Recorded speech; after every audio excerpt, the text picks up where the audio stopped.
Hello, and it's going to be my synthesis video for my baby thesis for social science, my topic being the South China Sea disputes, particularly pertaining to the Philippine side of it.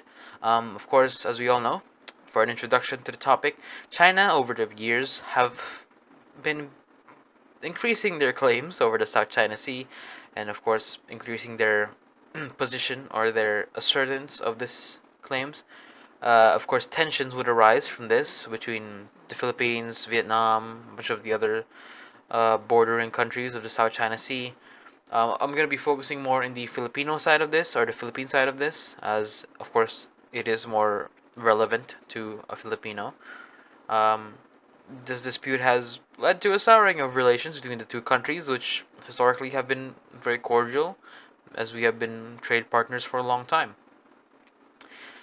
This dispute has its seeds sown since World War II and its preceding decades, but it came to prominence around 2011 when a series of Chinese naval incursions were detected by the Philippine government around the Spratly Islands, namely an incident where a Philippine survey ship was forced to basically leave the area by a Chinese survey ship. Um, this was around the Reed Bank.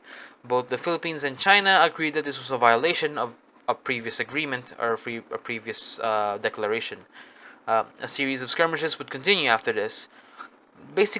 Looking back on what China claims this region of the oceans, uh, basically the main piece of documentation that China uses for this claim is an old territorial claims map from 1947 drawn up by the Kuomintang Party, which was the ruling party of China around that time before the Communist Chinese Party took over after they won the Chinese Civil War.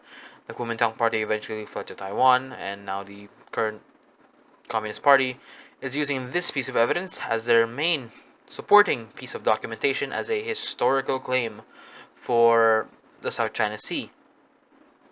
It is now more commonly known as the Nine Dash Line, as the borders were drawn up by a series of nine dashes.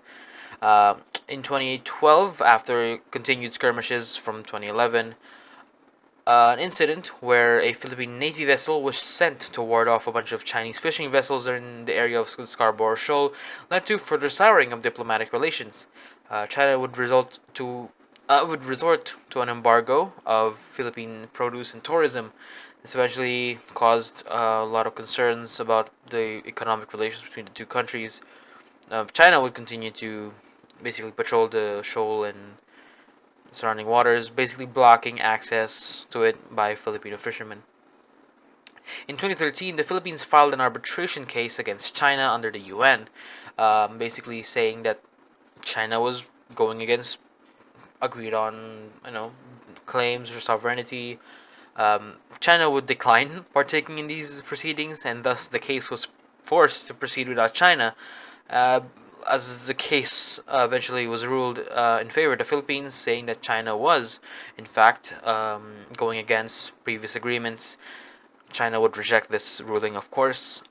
U.S. involvement would later come in 2014 when the U.S. under the Obama administration and the Philippines under the Aquino administration would sign a 10-year joint military agreement, which basically introduced the U.S. as a party or player in the Philippine and China South China Sea dispute.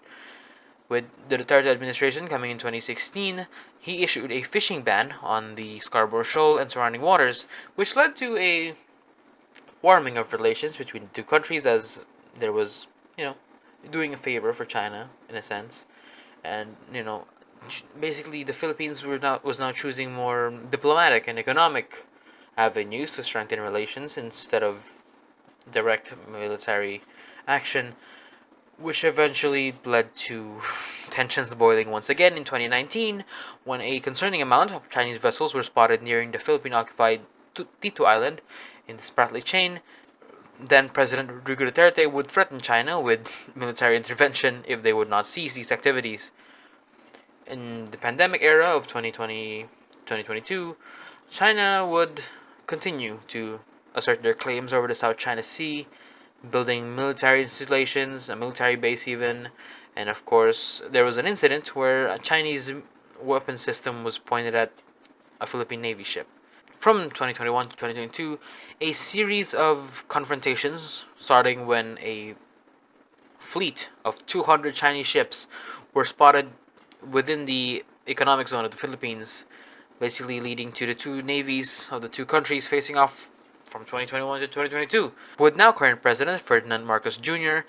further strengthening U.S. and Philippine military relations, this has led to an increase in the U.S. presence in that area, which China was very much not happy about. In 2024, tensions eventually lead to more violent encounters, where events such as Philippine Navy ships and Chinese Navy ships ramming into each other, Chinese ships using high pressure water cannons on Philippine Navy, and of course, there was also the incident where a Filipino Coast Guard member had a finger severed in a confrontation between the Coast Guard and the Chinese Navy. This eventually led to the two countries signing a provisional agreement, in a sense, just agreeing that, okay, maybe we should calm down and just ease tensions for the moment.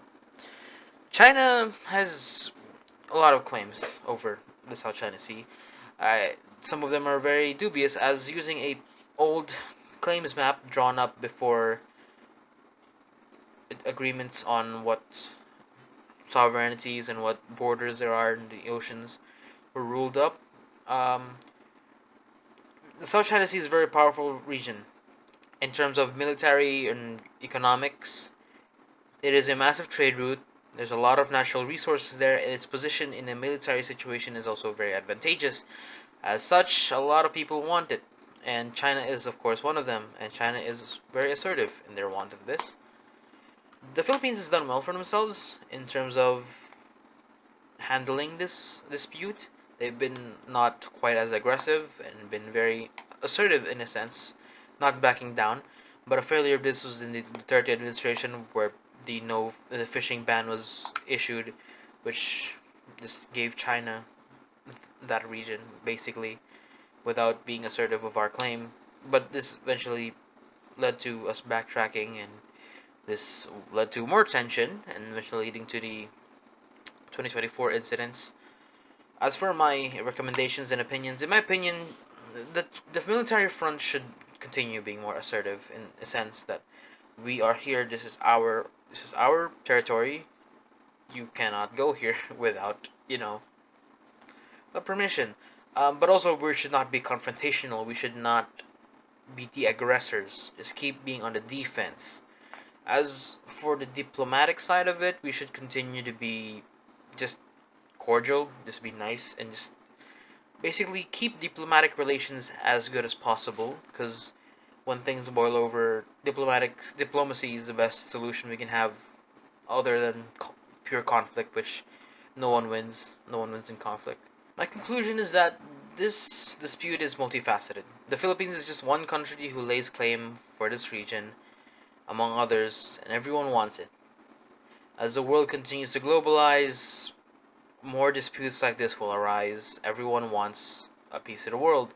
The world is a cake, and there's only so many slices of it that can go around, and everyone wants their fill. Everyone wants to be full. Everyone wants to be happy with it.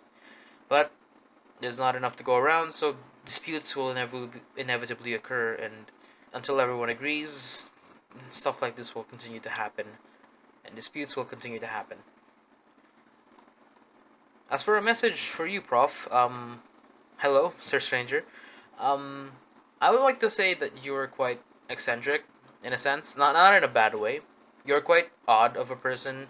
Your methods of teaching, your mannerisms, and how you talk, or just like how you convey yourself, is very interesting. Not, of course, in a bad way. I really want to reiterate that this is not in a bad way.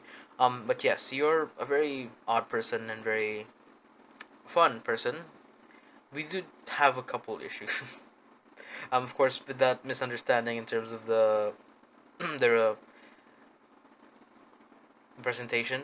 But for everything else, I don't really have any major issues with you, sir. You're kind of cool.